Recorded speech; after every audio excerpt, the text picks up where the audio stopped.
Det var sweet. Men Vand lige til hvad, det løb ved jeg af ikke mig. rigtigt. Well, let's start up. First of all, change from Danish, which was the language we used at the General Assembly, just stopped or finished at a little bit close to 4 o'clock, changing to English, because that is what we do in BLOXHUB normally when we do the debates and the talks, etc., etc. But first and foremost, of course, a very, very warm welcome to you all. It's probably going to get a little bit warmer as we go along, but I hope you can make it. There will be, of course, additional water, cokes, etc. over there. So please grab some liquid, grab something to drink along the way. But a very warm welcome to, of course, all you participants here in the room in BLOXHUB, but also, of course, as something relatively new to the online viewers watching and attending this debate from YouTube. And of course, lastly, a warm welcome to all the panelists that have volunteered for taking part in this afternoon event. Lars-Peter Søbye, our own chairman here in BLOXHUB, CEO in COVI, Liselotte Stenfeldt from GEL, Mette Skjold, CEO in SLA, Holger Dahl, architect by education and now writer at Berlingske, and Lisbeth Iversen, the director of an NGO in Norway called With a Heart for Arndale. And Lisbeth is on my left over here. We'll come back to you, Lisbeth, in a little while. Thank you for logging in from Norway as well. And of course, the topic today will be what on earth happened during this spring. The COVID-19 crisis, all the things that it did to us, is at the heart of what we're going to discuss. Today we've labeled it pandemic-proof cities. Is that a new paradigm, something we have to get used to, especially those of you working with urban resilience, or is it merely an overreaction? Come a couple of months' time, the end of this year, then everything is forgotten, question mark. Now, the reason why we focus on this is obvious, but we're actually going to zoom out a little bit more, because it's not only a discussion this afternoon, this very hot afternoon here in June, on pandemic-proof cities. Pandemic-proof cities and the debate this afternoon is part of something much bigger. It's part of a series of events, science talks, debates like this, and workshops throughout the whole fall of 2020. And we've been able to do that because we seriously think that something happened to us this spring. We don't know exactly what. There are plenty of opinions and views on this, but what actually happened? How do we think of that? Also tapping into the future as designers, city developers, decision makers, urban planners, citizens, architects, etc., etc. We are luckily not the only ones thinking of this question, because lots of other great people are thinking along those lines. So we were approached, or we reached out to Monica and your team in the Danish Design Center, and your collaboration with DOGA, which is the equivalent of DDC in Norway, Design and Architecture, and the organization behind that. Reaching out also to GEL in a collaboration on these talks throughout the rest of 2020, reaching out to you, Nikolai, at Urban Agenda, reaching out to IFF, Future Studies. And we are going to do a series of events on this topic in lots of different views and angles throughout the rest of 2020. Today we start up with a very specific, hopefully very concrete, low-key discussion on, okay, what actually happened? What can we do? What did we see? And what are the prospects for the future in creating livable cities when we know that to some extent the COVID-19 was actually here, almost killing much more than we actually saw at the end of the day, especially here in Denmark. So this is serious stuff in the long run when we talk about city development, creating and designing livable cities. That is what we're going to discuss. And since it has been the General Assembly, since Lars-Peter, our chairman, is here in the building. Also, as part of the General Assembly, I asked you some time ago, would you enter the stage, giving us a view on what happened to Danish industry in general, what happened to the commercial level, the commercial volume. I also asked you what happened to COVID, what are your prospects, and if any, and I know you do, what do you think happens to the city in the years to come? So please welcome back on a very warm stage, Lars-Peter Søbye from COVID, setting the scenes for us. Thank you very much. A warm welcome to you. Thank you. Thank you very much, and thank you very much for inviting a lovely June day, like you just said, discussing COVID-19, but I think it's very important that all of us remember it have really been a severe crisis for humans as well for the world economy. And many of those who have had the COVID-19, as Torben just addressed, is either not with us anymore, or some is still having problems after having had that disease. So I think it's very important for us to have the respect for what those people have been through. That said, seen from my point of view, it is always like that. When you have a crisis, you should never let a crisis pass without stopping up, reflecting on how can you improve compared to what you just have seen. And what has happened during the COVID-19 here is, I think, many of the companies, many of our systems have been stress tested to the maximum limit or even beyond that limit. And I think there's a lot of learnings in what happened really, and what would we take from that experience with us into the future. So with that outset, I would just like to share some of the experience from the company I'm spending the most of my time in, COVID. And what really have been amazing is to see how the business and our employees have been ready to change and adapt to a completely new world, honestly.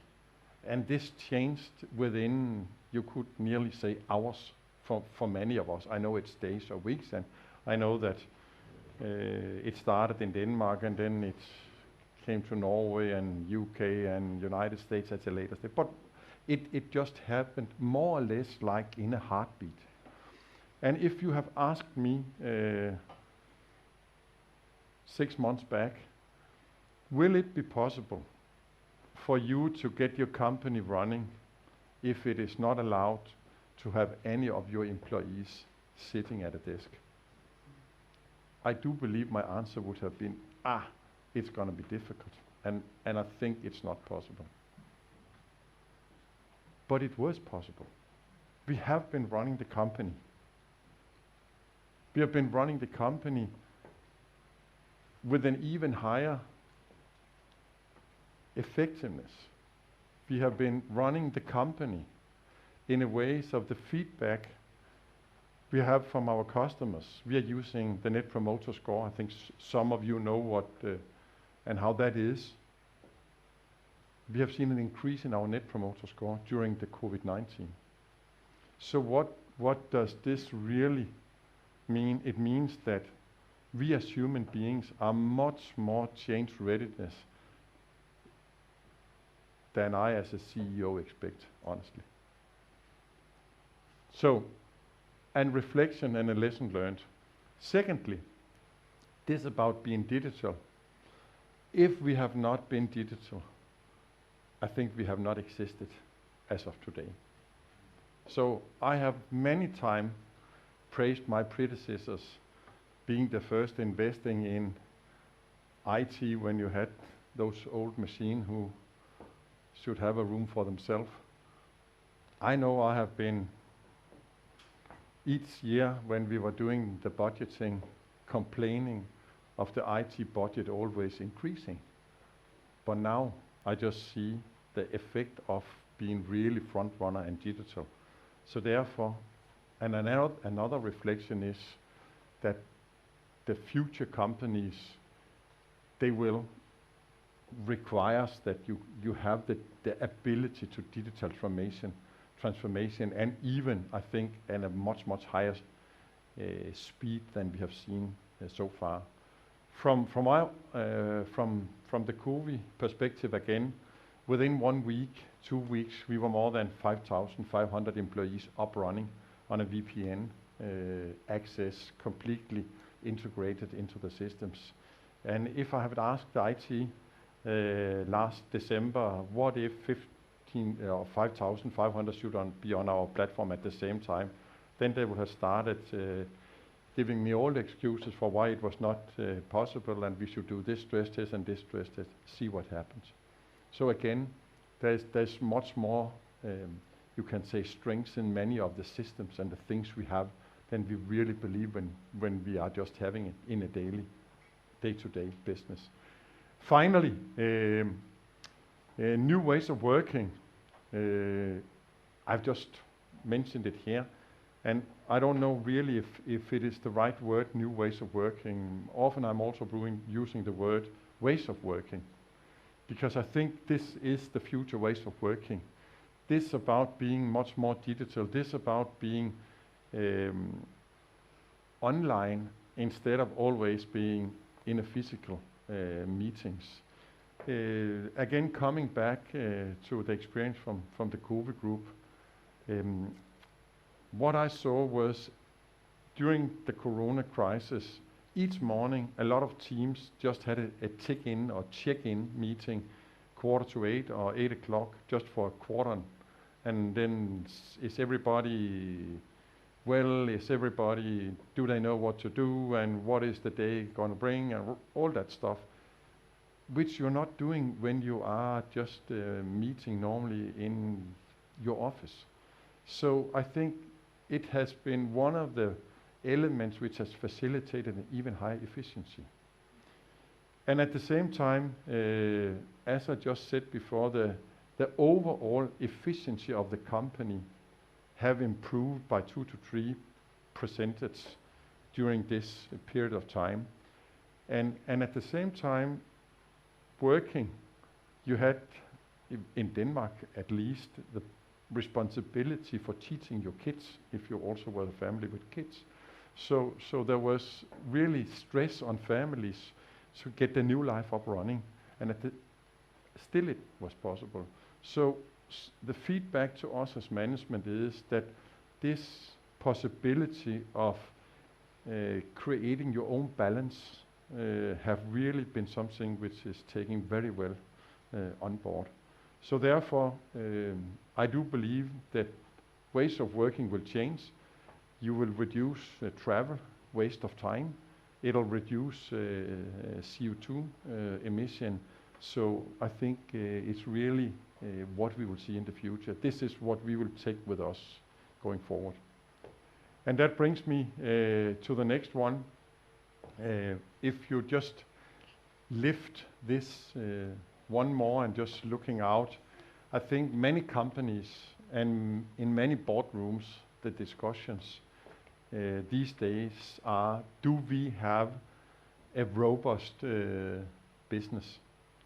And robust in the sense of, is it diverse or is it a single business we have? And do we do that single business or one-leg business very, very, you can say, optimized? That's very good when you are in a stable world, and when you are entering into a crisis, it is unforeseen what happened, and it is easy just to bring yourself into a position where it's getting difficult. So in the future, I do believe that robustness will also be accepted as having a price when it comes to earning.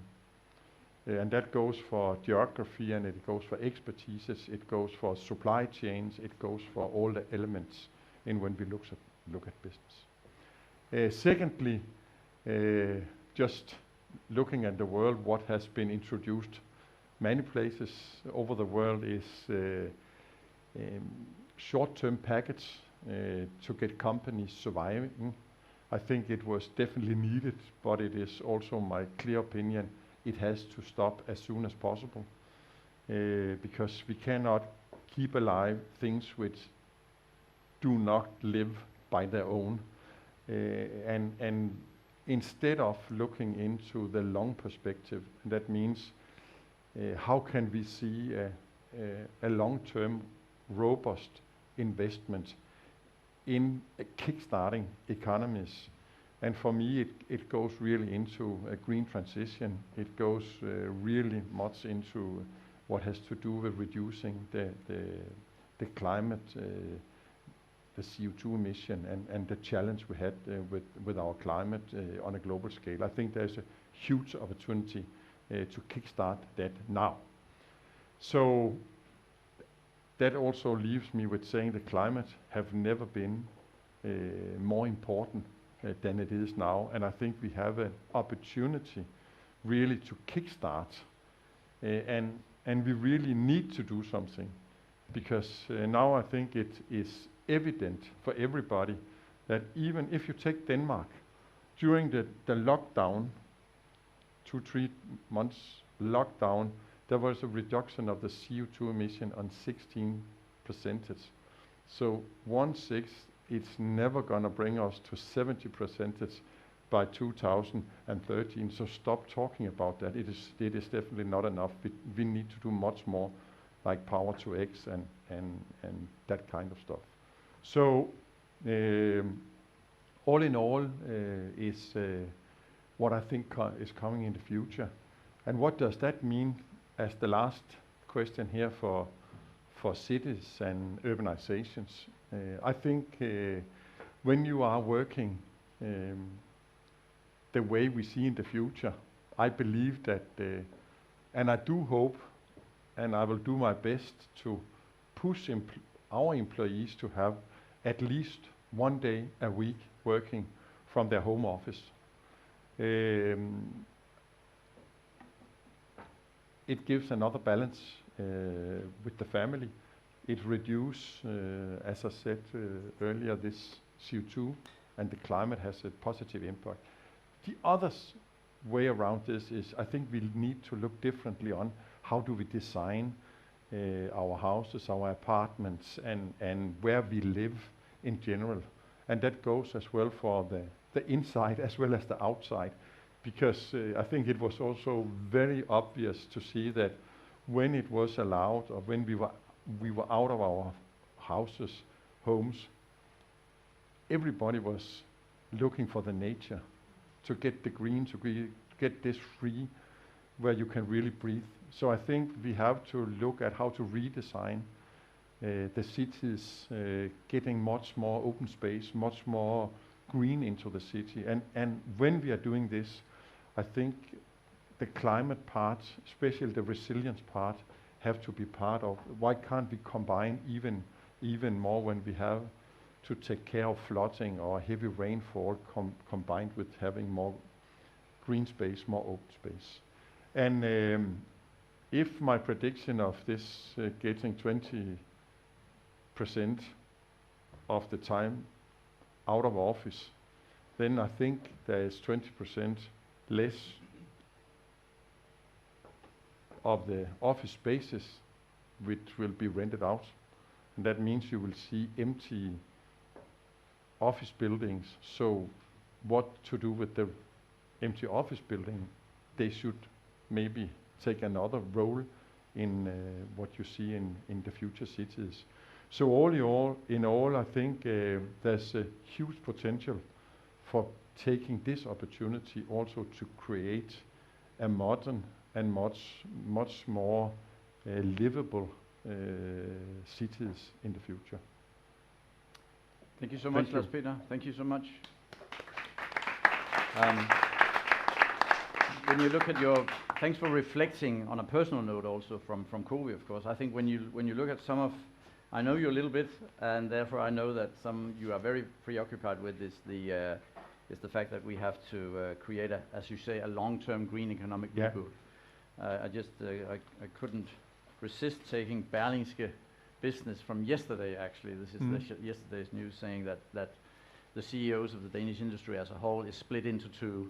Some are really focusing on the opportunities, but the more or less 50% is looking the other way, namely down. So the need for a long-term economic green reboot is definitely there.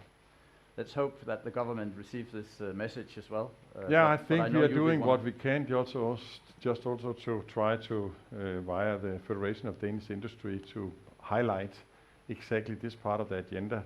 And that said, I think it is also up to the companies, and the companies who do not believe that this is the transition which have to take place, they'll not be here within few years' time. So it's just get into the game.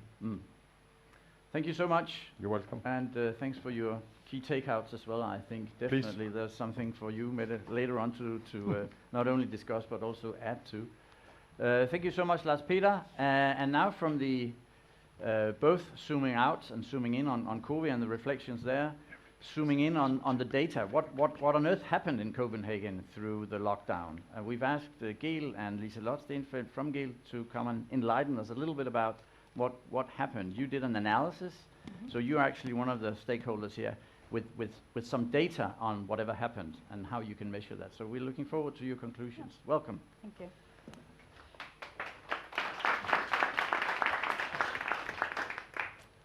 So yeah, so happy to be here, and I must say that I can recognize very much from being a company in this time, and both having a really challenging time figuring out how to be in it, how to run a company, a business in this, but also seeing opportunities, small opportunities, bigger opportunities, and also being aware of that we need some kind of directions in this. So I'm noticing that the presentation haven't been changed.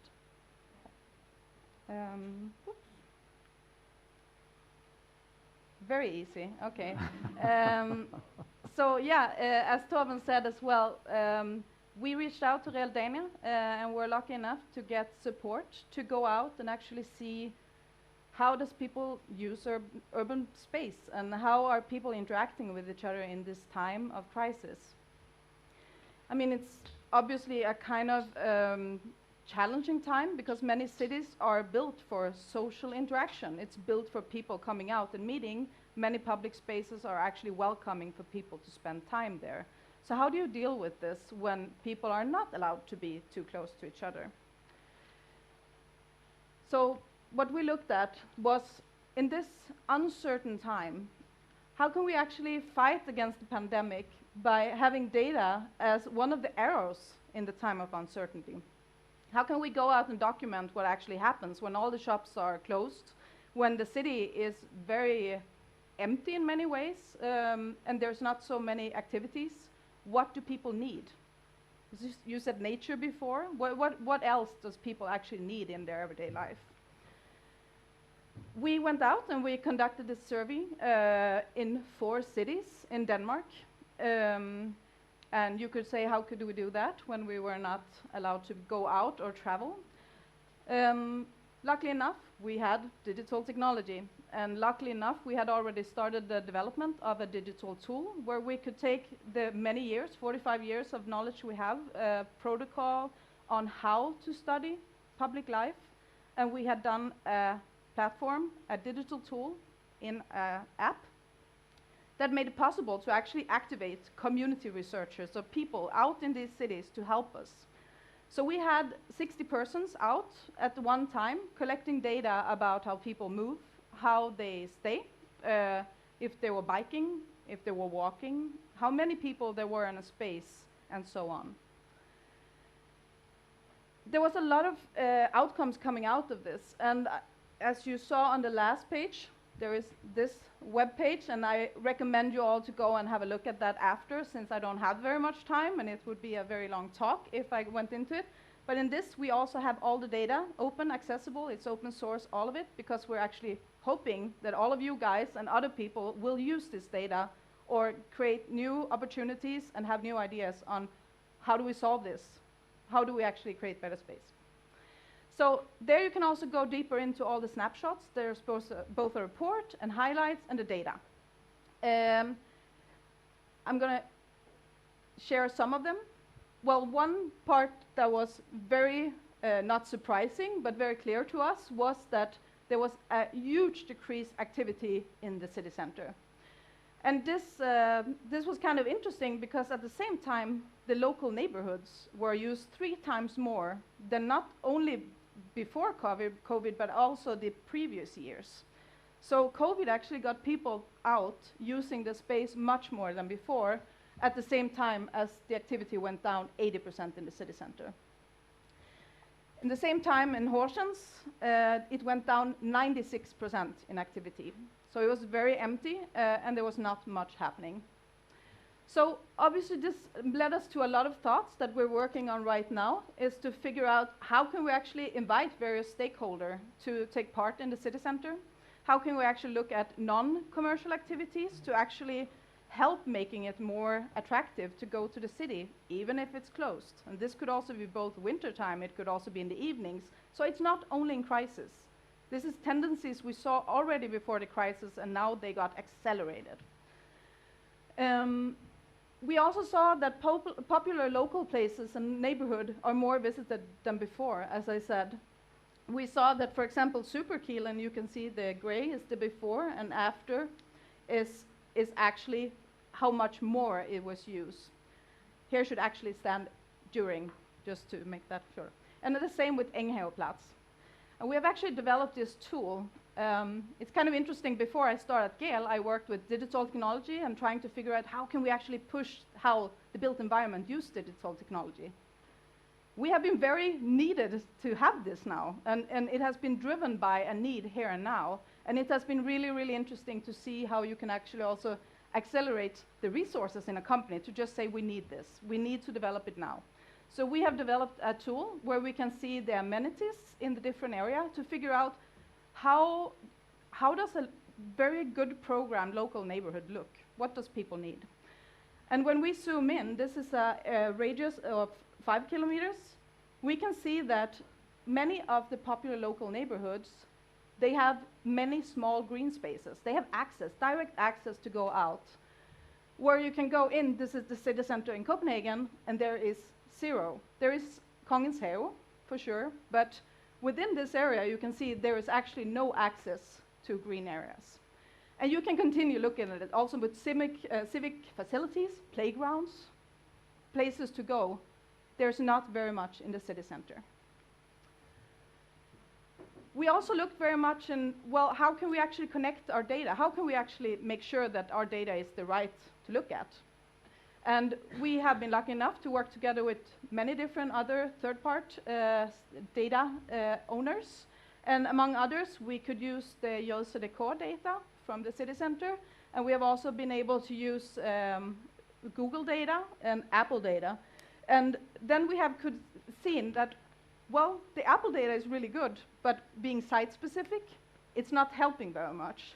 And when then using see.The data, we have actually been able to have it confirmed that the local data is right, and we have to look more site-specific on the tendencies. So one of the things we're talking about here today is what is temporary, what is just a part of the crisis, and what is actually something we want to change for the future cities. And when looking back at other situations, we've had terror attacks, we've had things changing at airport after 9/11. We've had a lot of crises before, so this is not the first crisis, and that's important to say. So we are working very much to say, what is the new normal? And what we're seeing now in the data, now after the reopening, is that Copenhagen city center has actually succeeded in flattening the curve. So instead of having high peaks with a lot of people, it has flattened its curve, and actually not as many people are out using it. We're also seeing that we're actually not back to normal. We can see that even though we all feel, I've heard a lot of people saying, great, we're back, everything is as it was before, but it's not. We're not even up to the lowest point yet from a winter time at the same places. We're also seeing that local places are still popular, which is obviously also because it's summertime and it's nice to go out, but there's still a higher amount using the local neighborhoods than the city center. We have also been looking at mobility trends and tendencies, and you can, again, you are going to see this on our homepage, but what is interesting here is that there is a huge increase in people walking. And that's both during COVID and it's after COVID. So people are really walking much more. People are using metro much less than before, and you see it continue with the balance. We've also been looking into social media data, because again, when you can't go out, you have to use all the tools you can. So we have actually been looking at captions from social media, trying to figure out how is the level of happiness, people are sad, loneliness, hope, fear, and whether people are bored. And this is captions, hashtag, together with photos, and also geotagging. So we have actually been able to see like the whole period of time, and it has been very interesting to see how the curve has been very different. We're a bit worried about that the hope is actually going down right now. Not so good, but people are not that bored anymore.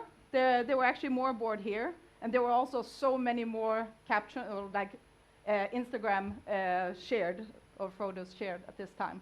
People are not feeling as lonely anymore, which is also good. And most of all, a very good news from our side is people were twice as likely to talk to each other during the lockdown and even more after the reopening. So this is from qualitative research we have done online. We have used a tool called Maptionnaire, and we have been asking a lot of questions, and it's very, very, it gives me hope to think about that people are actually feeling they're talking more to people. And this was my last slide. Thank you. Thank you, Liselotte. One last question. There are much more to access on your website, so I urge you all to do that. I take it there's a gorge of information there to be dived into. What piece of data, what piece of evidence surprised you the most? Can you narrow it down to that one we didn't see coming?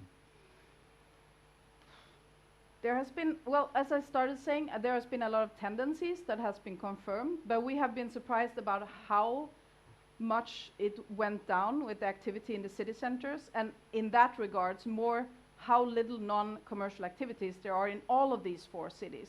How much it's very focused on commercial activities and retail in the city centers in a country where we talk about vibrant city centers. So that has been kind of surprising to us that we weren't further on that point. And we're also surprised about like the mobility pattern have changed so radical, but we're also expecting it to change looking further ahead. Did I see correctly when you talked about the walking? People started walking much more than earlier on. Did people also start using their cars more? Wasn't that? We're looking into it now, and it's really hard to find data on that is really specific. It looks like especially the 3 smaller cities have started using cars more. Copenhagen, not so much. We'll come back to that with you, Holger, I take it. Maybe you have some data? No, just opinions, I would say. opinions. Yeah. Great. Liselotte, thank you so much. Thank you. Thank you. And I'll just take that one. Thank you. As you probably noticed, we are pretty much wired up today because of the streaming events. So adding to the stage now, I would like to invite you, Mette Skjold from SLA, and you, Holger Dahl from Berlingske. On stage, you can have a table each if you would like that. Yeah. Please bear in mind that we have actually mics on the distancing, no? Exactly. 1, 2. Yeah, that's Yes, good. I think we're okay. And if you're moving backwards, actually, just so we have some mics on the floor, so please be aware. We've agreed that you have sort of a 5-minute intro to state your points, simply share your views, because I think I know you and know you well as lovers of urban life, so to speak. You have in different ways, certain different ways, really contributed to not only the physical urban space, building urban spaces. I think you have, I wrote down here, for me, you are a creator of many beautiful interventions in urban space. I think what you've done over the years, lots of beautiful things, not only here in Copenhagen, but globally as well. Your Paris projects, etc., fantastic.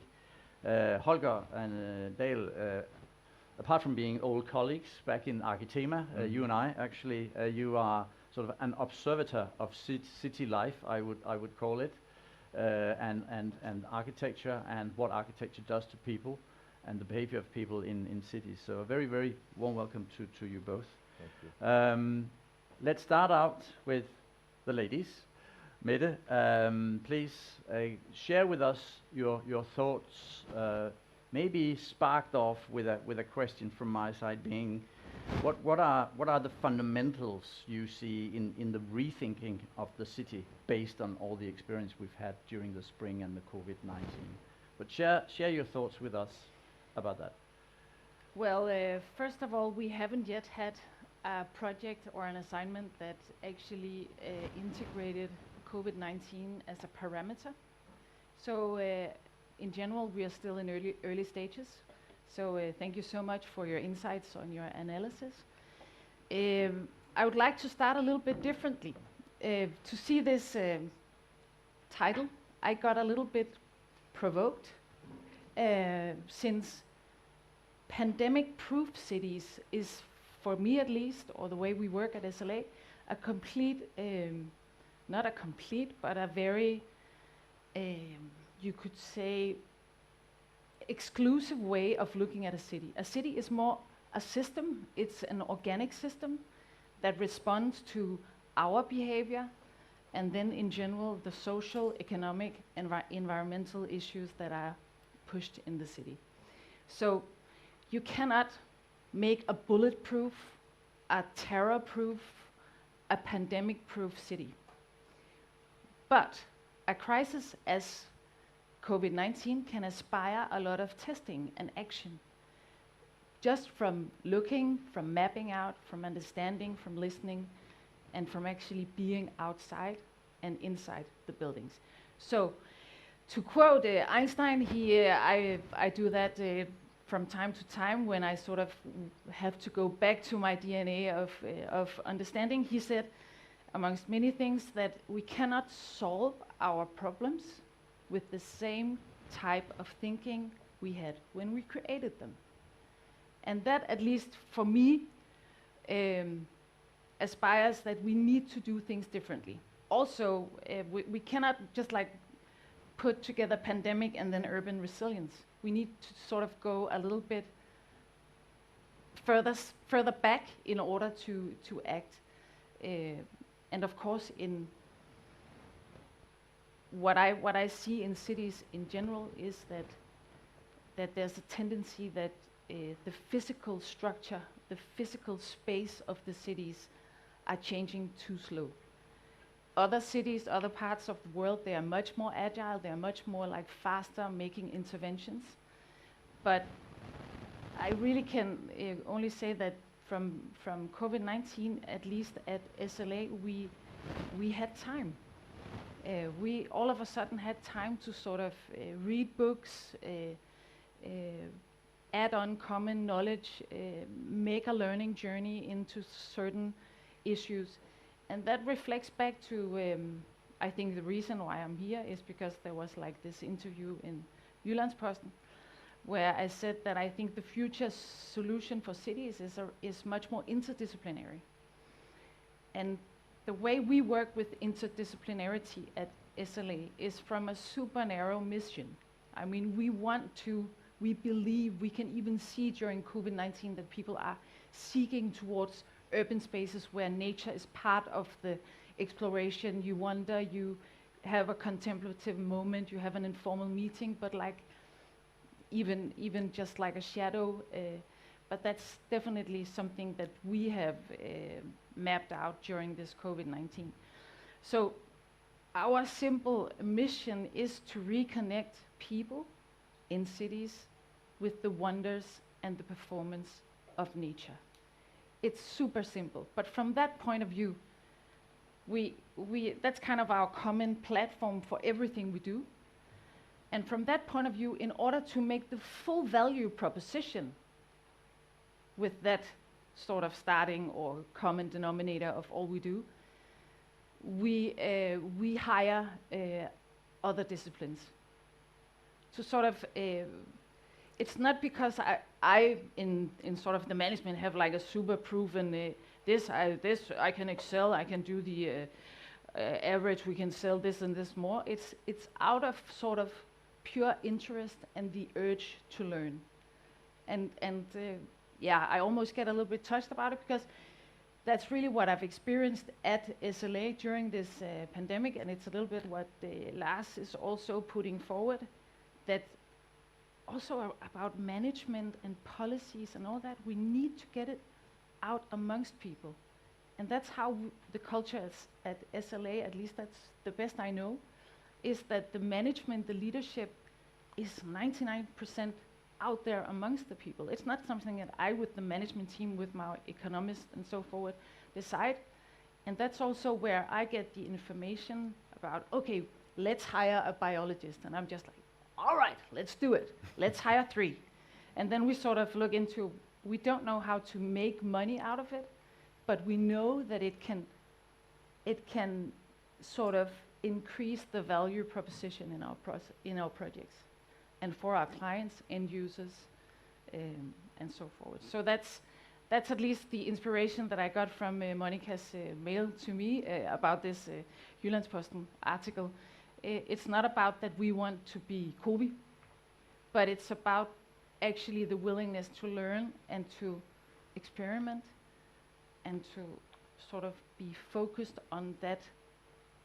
The value proposition in everything we do need to be manifold, but the more narrow we are in the perspective of doing that, or in the starting point for doing that, I think at least from my point of view, the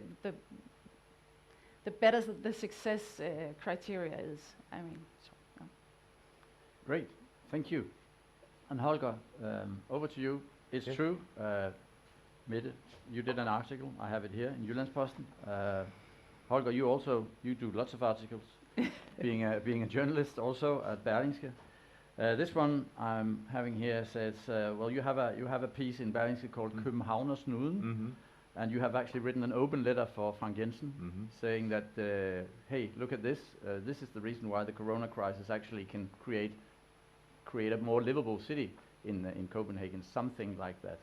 But tell us about your reflections based on what we've seen. All right. But first, of course, I would like to thank you all and say that the thing about writing for a newspaper is that you have to understand that, you know, sometimes the headlines are not something that we do ourselves. You know, you write an article and then some people downstairs, they do the headlines. So I didn't say that this was an idea for how to. The background is that I live out in the suburbs, and after when the COVID crisis came, first of all, we all thought that it was going to go away real fast. You know, we thought, okay, it's a week or two, and then we would be back to business as usual. But it just dragged on, and I found myself actually enjoying it. You know, I found myself actually enjoying my daily walk around the lake out where I live, and I saw a lot of people actually I met a lot of other people walking around the lake during the afternoon, and I enjoyed actually riding my bicycle through Copenhagen, through the empty city, and this idea that it was almost like a Sunday afternoon back when I was young and lived there myself, and the stores were not open on Sundays, and it was just like the same feeling of actually being able to see the whole city again. And I started thinking and saying, okay, what if this doesn't go away? What can we learn from this? We will have to rethink certain things. And of course, I have to start by saying I hope that we find a vaccine, because I hope we can get back to normal, because in a way the prospects I'm sort of trying to think forward, some of them I'm not too happy about, because I'm a big believer in the sort of medieval style, dense urban structure, the very tightly knit fabric of a city. And I always criticize places like Ørsted and say this is just way too open, way too fragmented. And all of a sudden I see that the problem was that the city that has been praised for its livability, all of a sudden we could see that all the things that made it, that created the livability, all of a sudden now became the diability instead, you know, that all of a sudden it was dangerous to be close to other people. So that meant that all of a sudden that the dense urban structure that I actually like is dangerous. So what can we do? And then I started thinking and saying, okay, if we just say that as a, try to think along these lines, saying, given that we cannot, we have to keep our distance, we have to all the time stay at least about 2 meters from each other. What will that mean to the city we know, as the one we know? How will we have to remodel it? For example, an idea of making these big squares, like the Rådhuspladsen, makes no sense at all, because we'll never allow 100,000 people to gather and to celebrate a victory in a football match, or to demand that we tear down the statue of Ludwig Holberg, or whatever reason people want to gather in the city for. And so that means, okay, we have to redo that, and maybe we have to rethink that whole way of everything that urbanists have been trying to do for the past 20 years. We've been actually trying to eliminate borders, you know. We're trying to create this free-flowing and very tightly knit city structure. And we had a problem all of a sudden with the terrorist proofing, that there we also had to reintroduce some certain borders and certain re-sectionalize the city, not sexualize, sectionalize, compartmentalize. So okay, so maybe we just have to, you know, keep doing that.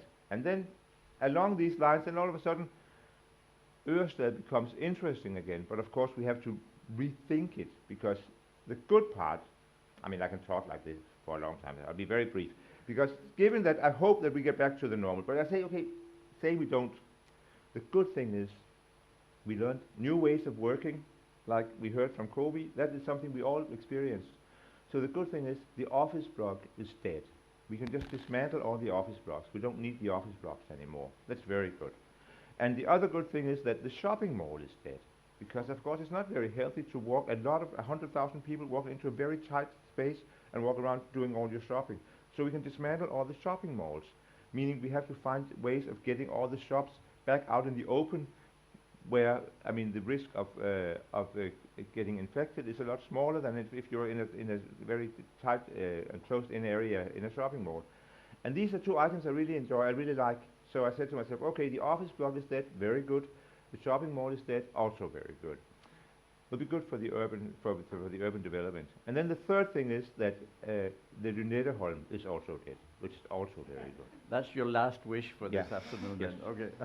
So, because it makes no sense to make an artificial island and to pack, I don't know how many 100,000 people out there, because it will be very dangerous. So you need to look at further developments along more lines, like they've been doing in SLA, devising new ways we can use actually the green fingers and actually try to find new ways of interacting with the finger plan and spreading Copenhagen out in the suburbs again. Makes much more sense. So forget about the Lynetteholm. So these are the takeaways I like. Thank you so much. Back to you, Mette, because I think you have quite a lot of opinions on what we just heard from Holger. What's your reflection? Yes, well, I don't want to get back to normal. I simply hope that we use this crisis to act differently. During the last 3 months, globally, as you said, Lars-Peter, it was minimized, the carbon emission was minimized 16% in Denmark, but globally it was kind of a fourth, so more than 25%. And that's sort of, at least for me, we have so much more power collectively than we are only using like the top of that in our everyday lives and our everyday's ability to actually act and to change. So, of course, the shopping malls were dead before pandemic. I mean, that's an analysis for like the last 2 years. The web shops killed that. Yeah, that's a long time ago. But of course, a crisis like this can sort of force a change. Another little bit polemic issue is that for every COVID-19 victim, 20 people are saved by the less polluted air. So that's kind of polemic to me, no?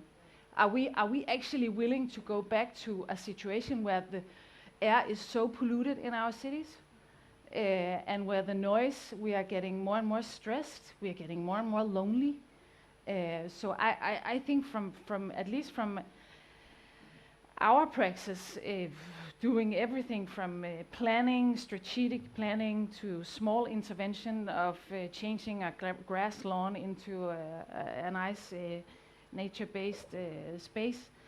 I really hope that that also this celebration of, there was like Jaipur, the city in northern India, all of a sudden for not 30 years they haven't had a clear view to Himalaya and the snow-topped mountain, but all of a sudden during COVID-19 they had it and they celebrated it. And that's just one amongst many others, that the whole longing, and maybe also because we actually have time to feel and sense it, what nature does to us as humans in cities, outside cities, and so forth. And I mean, I have a lot of it's not really maybe crystal clear, but you could also go like on a global, going into the economics about it. I mean, we all over the world, we are like just making a computer giving us more money, kind of a debt. But if that is supposed to be paid back, it's going to rely on our biophysical resources and our ability to change, no? I mean, otherwise, I mean, and that is so super it's interesting. just like, and that is why we've actually dedicated this topic to the whole series of events, the whole true. 2020. But maybe you should change the pandemic-proof cities. Yeah. I'm just listen, Mette. I'm just glad we put a question mark down here. That's what is saving us. Yeah. But going back, thanks for your reflections, Heine. I know you're very, very enthusiastic on this.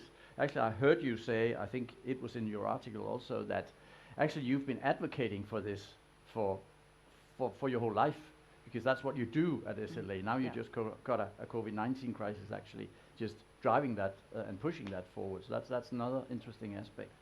Holger, coming back to you just a little bit on your no more malls, but lots of more cars, I've heard you say.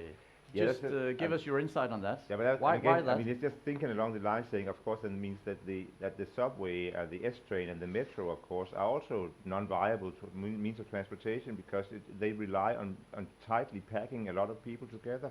So that makes no sense. So we're back with the cars, where we only have your immediate family, where you're in your COVID group. You can be inside a small vehicle. Your cocoon.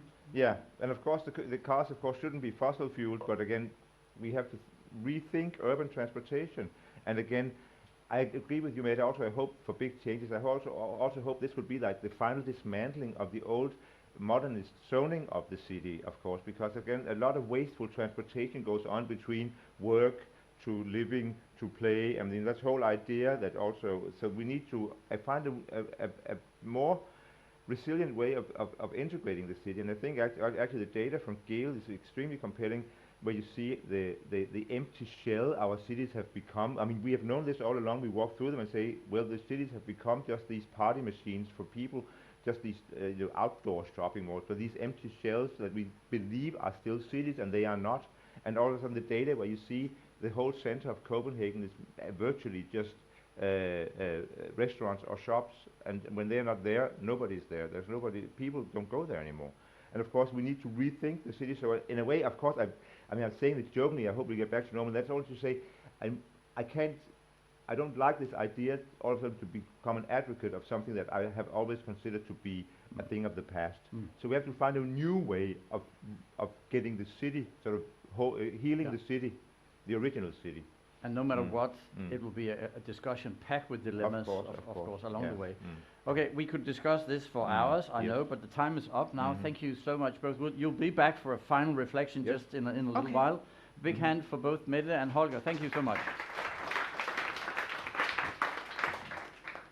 And then we should go to Norway now, because part of this collaboration between, first and foremost, DDC and Doga, but also now the team collaborating on this event today and all the other events this fall is with a reach out to Norway. And today I'm very proud to introduce to you a very, very dedicated person with a very, very dedicated course. And now just a very short introduction, because Lisbeth from Arndale, just a little bit south of Oslo, has created something very unique. It wasn't created when the COVID-19 hit Norway and hit the world. It was actually created before. But it's an NGO focusing on actually creating relational infrastructure in the city. And that's a concept which is very, very interesting. And that's a concept that in Arndale in Norway has proved itself to be actually quite a valuable asset in combating and fighting COVID-19. So, Lisbeth, a warm welcome to you. You said to me the other day, I'm quoting, you were the first climate chief in Europe when you worked back in Bergen in 2003. So you've been with the cause for a very long time now. But please share with us your immediate thoughts on what you have been doing. Enlighten us in the activities that's been going on in Arndale. And for those of you who say, Arndale, yes, it is the Arndale. Those of you who remember Frozen and Frozen 2 from Walt Disney, it's Arndale. That's what it is. So over to you, Lisbeth. Thanks for joining us. Thank you so much. Can you hear me well? Yes. It's a pleasure to be invited, and I have to say I have not developed anything alone. It has been a big co-creation project in the city, also a national pilot project. So it's a network and NGO where we work with social sustainability, socio-economic development, and the relational welfare and infrastructure.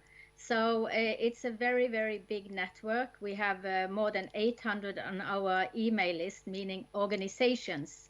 And what we could do together with also other collaborative platforms like the City Center collaboration, we could actually try to act and navigate, because we have regular meetings, regular dialogues with leaders and with regional foundations and so on. So we could easily go and move away from our regular physical meetings and also establish digital meetings on a regular basis, both for the leaders but also in the different places in the city. We had in evenings every week, and we could then coordinate information. We could give information from the municipality, because my position is paid by the city, but they do not decide what the network is doing. They decide together with the network how we develop. So what I think is important is that we have a pentahelix approach. We want to have broad knowledge. And so we have public sector, research, business, culture, organization, and also inhabitants or key drivers in the city, people who want something. And democracy and social sustainability is addressed both in the overall plans and in the network. And we have been deciding now a new overall area or strategic plan, with the downscaling of the UN goals to Arndal. So what we have been seeing is that when you have this kind of social or relational infrastructure, and the city also have physical infrastructure, public places that we have been using a lot, you have an asset. You are more prepared to act and navigate, because in the COVID-19 you cannot plan too much. You need to be active, you need to be action-based and prepared to do very good mapping. The business sector engaged with the business department and got information about all the needs in the city, what we could give input to the government. What are the needs? What is happening? Is there any crisis package economically? That was also done. The planning department made a mapping of the public places. And based on that, there's been established a city center action group across fields and departments. And they are working now on temporary public places that we hope will also be permanent. We need to have more space for public activities, so we need to spread out things, and then we need to see how we can use parking lots and other spaces this summer. We have one very big area where we are doing a project. We also have a project with artists making the city beautiful with flowers. The city council have given money for different activities in the summer. So the city center organization have also permission now to make the whole harbor area the most visited restaurant and shopping area to a big cafeteria or cafe. But we need to balance the commercial and non-commercial activities, and also safety in the COVID-19 situation. So what they did was to ask our network, are there any young people who need a summer job? And they are now calling for young people to be the guides and safety guards of the situation. And so it's giving them jobs, but also giving a possibility for local restaurants to survive this summer. They have also, in the city center organization, together with all the other actors, established very quickly a digital city center shop with home delivery, and involving a lot of actors in this work. And they have also, in other sectors, made a summer program for children in the public areas, and also a youth, what you could call a summer camp for youth. And this is taken care of also by voluntary actors. So there will be activities in these different spaces for young people, skating, all kinds of basketball activities, but with a secure and safe management. So what I would say is that we are working based on an asset-based community development approach, where we are mapping resources, possibilities, actors, maybe somebody who has some finances, because sometimes something costs a little money, but the money is not all. So I will end my little speech by saying that the most important for us is that we see we need to more get away from planning intentions.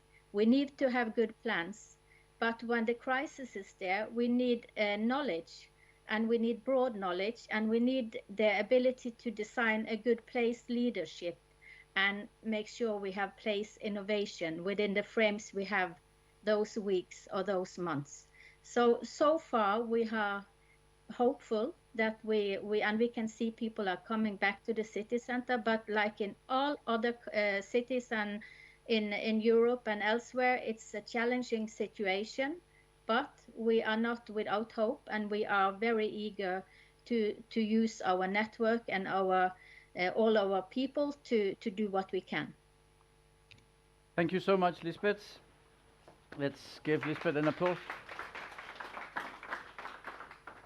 There are much more to your story than you were just given in these 5 minutes, and you will be back. You promised me that reaching out to you means that you will come to Copenhagen later this fall in order to hear much more about them. Very, in a very positive sense, low-key practical examples of what can communication do across public-private when you have this relational sustainable infrastructure ready, up and running in a time of crisis. So Lisbeth Iversen from Arndale, thank you very much for being with us. Thank you so much. Thank you. Okay, now we turn to the last part of this afternoon's debate. We're pretty much warmed up, most of us, and we're going to the terrace in just some minutes, but we need some final reflections here. So what we're going to do for the last 10 minutes is a quick round of reflections on or from primarily the panelists. Those of you listening online are actually able to, if you're logged on to YouTube, to chat, and if you have any questions, then please write them in the chat, and then we can have them with us here. Pernille will make sure that happens. But what we would like to do was simply for us all to do a very short reflection. I know it's by the end of the day, but I want you to reflect a little bit of what you heard. So what I'm preparing now is a 2-minute session, one-to-one session. Turn over to the guy, to the woman next to you, just reflecting at a 2-minute session. Okay, what is my key takeout here? What really surprised me? What do I think amazed me by the inputs we heard from either Lars-Peter, from Liselotte, from Holger, or from Mette? Let's try just to give ourselves the free space for a 2-minute session to discuss that, and then we can sort of translate that hopefully into a question or two by the end of the session in just 3 minutes time. So please turn to the other one sitting next to you or approach him. Remember the 1 meter rule, and or shout out some. What was your major reflection so far?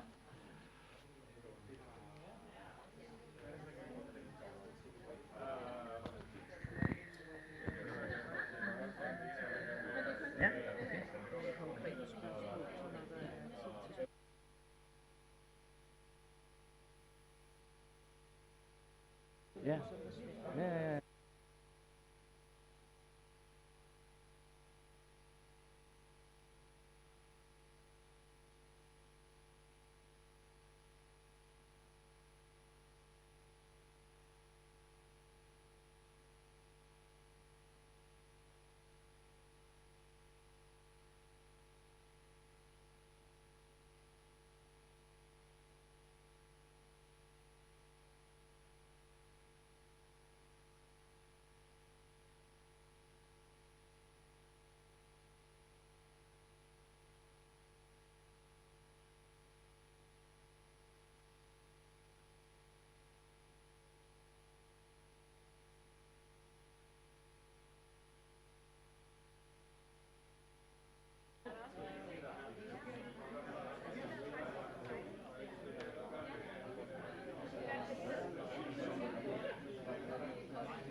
I promised you a short session, and I'm gonna deliver on that promise. So please allow back on stage Mr. Søbye for a last round. Liselotte, where are you? Please come back. Mette, please come back on stage. And Holger, are we gonna do guys and dolls, or no? We're gonna split. You know, Guys thanks and to dolls. Or guys and girls. Guys and girls. Yeah. Now the point, of course, is okay. What's my key takeout here? I would like you also to. You have reflected on that. So starting from you or with you, Mette. You heard lots of things for the past 1 hour now. Is there anything you would like to share with us that struck you the most of what you heard, or adding to your own story, your own opinion on what is needed and what challenges are we up against when we talk about the COVID-19 cities? Well, what I just reflected with Monica, my sidekick on the 2 minutes. That's your sidekick? That was my okay, sidekick, yeah. yes. We know. Okay, she's you here know on an her, everyday yeah. basis. She's out. As when Copenhagen was hit by an extreme rain event in 2011, as when there was a terror act, as when, and then all these, concrete pigs were like laid out over the city, which doesn't improve security at all. It just creates a whole new series of insecure way of moving around in the city. So my key takeaway is about that we need to sort of push municipality and then actually make a series of tests, also on the basis of what Liselotte told us, to test, but also prototype out there in the city, and then look at it, and then talk about it, and then scale it. What's good of it out? The city was paralyzed for like 5 days during this 11th of July or something like that in 2011, 7th of July. Anyways, but now, we finalized a pilot on that in 2019. It's 8 years. I mean, you can make smaller interventions, and if we could like collectively interdisciplinary or make certain task forces actually, and to go out there, because that's where the real learning is. Yeah. It's not about the data, it's not about the listening, but it's about the implementation. So using the city as a kind of living lab for actually prototyping new solutions. Yes. Yeah. And in that respect, Yeah. nature-based design is definitely what I will put forward, because there's. And I heard you, and I definitely read that you are along the same lines when you talk about Ørestaden as a living lab, for example. Yes. Please share with us your major reflection, Holger. Major reflection after today is that I think we need to. I think actually we've been blinded by the success of the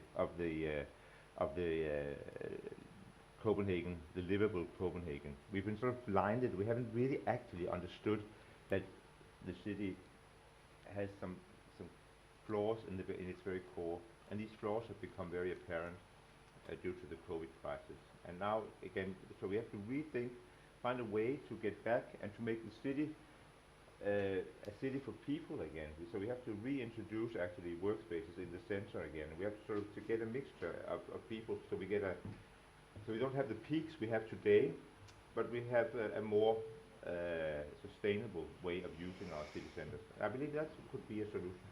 That's what I And allow me to go directly to Gail, Cities for People. That sounds familiar. Yeah, I've heard it before. Gail, Yeah. what's your take out, Liselotte? Well, there's a lot of. I think there's been said really many things. For me, it's very clear that we need to get through it together, and we need to collaborate both interdisciplinary, but also across private, public stakeholders. And I think it's important to also change the way we talk about things, because yes, we do not need any more shopping malls, but maybe it's more about talking about why people are not going into the city center and why we don't have diverse activities in the city center.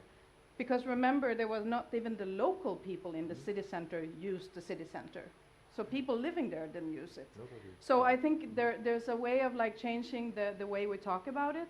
And also with mobility, maybe it's not about car or public transportation, it's about a momentum for public transportation to do something else, to change, to make it more spacious, to make it very attractive to take it. So I feel like we have to have more nuances in our discussion about it. So I would say that's a takeaway, and I think there's really been said a lot of good things here about that. Thank you, Liselotte. Lars-Peter, final word? Yes, I think two reflections. The first one, it seems that everybody is talking about, or all of us agreeing that this of getting out of the city is understood like getting out either into green open spaces in the cities or even to the land side. I think that is something which is getting more and more into how we will see the cities in the futures.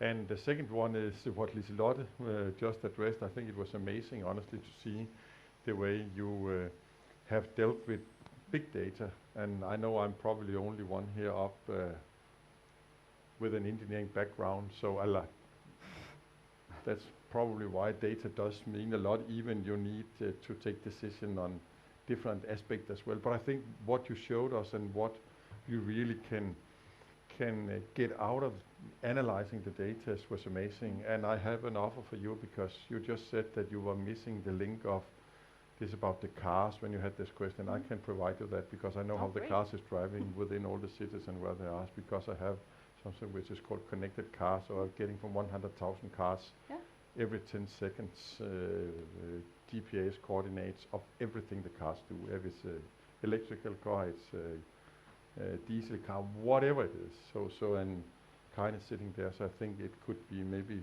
closing that gap for you. That would be great. So true interdisciplinary knowledge sharing in this setup.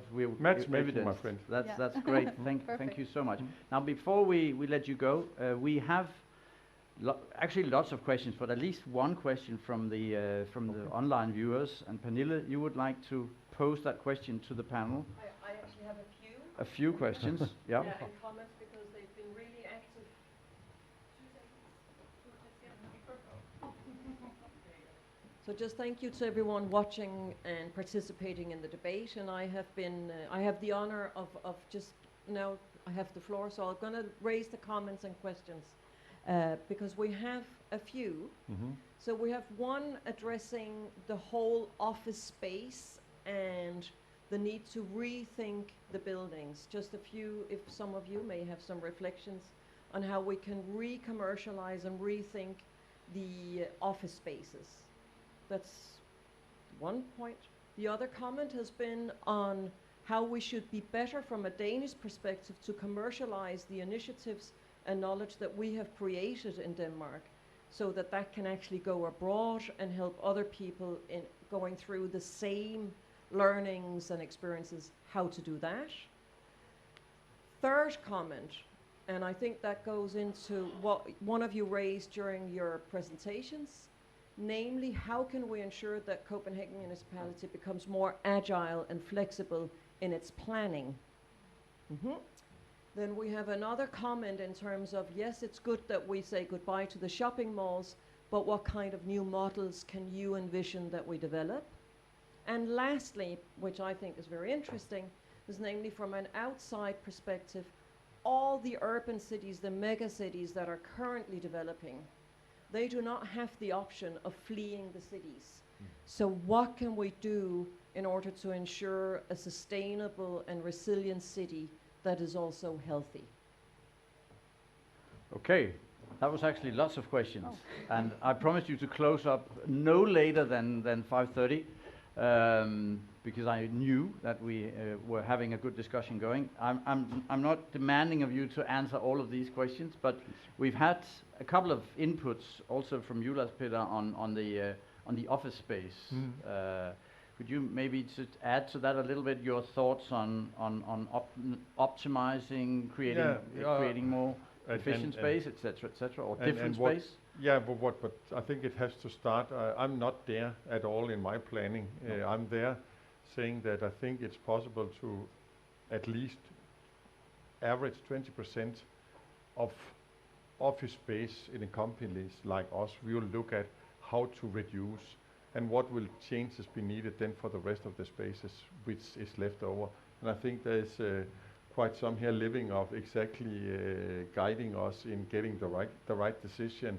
And I think there's a lot of involvement of employees for how they would like to see that we can be even more efficient when we are in offices. So it's too premature to give you an proposals exactly of how to do it. But it is something which we'll definitely go in detail to look at. Just earlier on, you mentioned to me that the productivity of actually having people, I think you said it, has actually risen. Yeah. But also the value of having your employees back in the office with all the social ties and the culture being at the workspace is very important to stick to. So it's a combination of those two. Yeah, because at the same time we did a survey when everybody was sitting at home, just to make sure how are the feelings of being and what do you like with being at home, but what do you really miss not being in office? And the missing part is exactly what I think have been here, this to being social. Yeah. That you're really getting, as it was very obvious from your data analysis, lonely. So how can you combine this in a more future way of working? Okay. For the benefit of all and the temperature inside our bodies, I think I'm going to restrict the number of questions here, but actually one interesting question, actually to the both of you. You wrote to the Lord Mayor, right? And now we are talking about... He didn't answer. Did he answer? No, he didn't? No. Okay. So I don't think we can do anything. Anyway. No, but the question is, okay, agility in the eyes of the stakeholders working with the municipality. What's your... You have lots of experiences working public, private, etc. What are your thoughts? What's sort of the key first thing to do if you want to boost the agility in your collaboration with the local authorities, for example? Can you pinpoint some of that? Well, that needs interdisciplinary competences. First of all, it's not something that an architect just can do a local plan. It needs and then you need to also make the table round. Do you understand by that perception? So not like I heard several times Nina Hedeager Olsen saying that they are going from in myndigheds like an authority culture, or like, you know, like we decide it's our task, to a service culture. And they are really struggling because they have like a lot. They have like 3 times more than the capacity of actually proceed, the capacity of people inside of the city of. But the best thing to do is actually to go with the associations, like the football unions, like smaller associations, unions, and so forth, and interlink that with private economy, private investors, because then that's kind of pushing. I think that could be a way of pushing forward what I just took away, that to actually make interventions, to make prototypes, to get out there. Combined with lots of more round tables, as you said. Wasn't it Arne Jacobsen who did the ellipse table, because no one was supposed to sit by the end of the table? Yeah, that's exactly. that's Something kind like of that. magic. Holger, last comment on the collaboration between private stakeholders and municipalities. Do you have any views? No, I think it's difficult. I mean, we cannot answer that in 30 seconds. It's going to take a lot of work. But 20 then. It's all about this rethinking, you know, and in a way, because when I've been reflecting about this, I also thought exactly that the question that came up, saying we will be getting back to a situation where the old-fashioned cities will be, the only people left there will be the ones who don't have the money to move out. It will be like in the 1850s, that all the poor people would be in the unwholesome, unhealthy city centers, and the richer and more affluent people will move out where there's no COVID. And that's a weird situation, and that means also that thinking that saying, hey, we can't let that happen. We have to sort of rethink the economic model for the cities, because of course, if you have a new city like that, I'm just sketching out here, the rents that the people charge on the pedestrian streets in the center, I mean, that's not sustainable. Nobody will pay that kind of prices in a new world, in a new post-COVID world, and that means the people who have sort of their whole economic structure is based on raking in enormous profits from the space on Strøget. They will not be able to do that anymore, and that means we have to rethink, and that is going to take a long time. Exactly, and our time is up now, but thank you so much for the online questions. Of course, we're going to come back to you with those. Some of the questions were answered in the debate here by the end, but a very, very last, very short remark, Liselotte. Yeah, I was just thinking, like the action-based you were talking about, we need to prototype, we need to go out and do things. And I was thinking one of the things, big learnings we had from our survey from the 3 smaller cities, Svendborg, Horsens and Helsingør, was that maybe because they're smaller cities, but they have actually tried out a lot of things to actually create other activities in COVID in a way that I don't think Copenhagen can do in the same way, because it's a big city. So I would totally urge to say the small cities should be the one running and inspiring the bigger cities. And I would say to add the experiences and the learnings from Arndale. That's pretty much the same in Norway.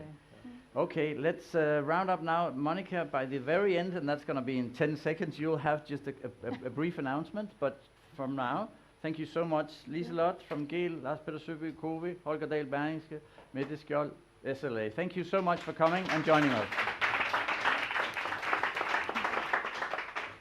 Thank you. And before allowing us to go to the terrace, Monica, you will have your moment of truth.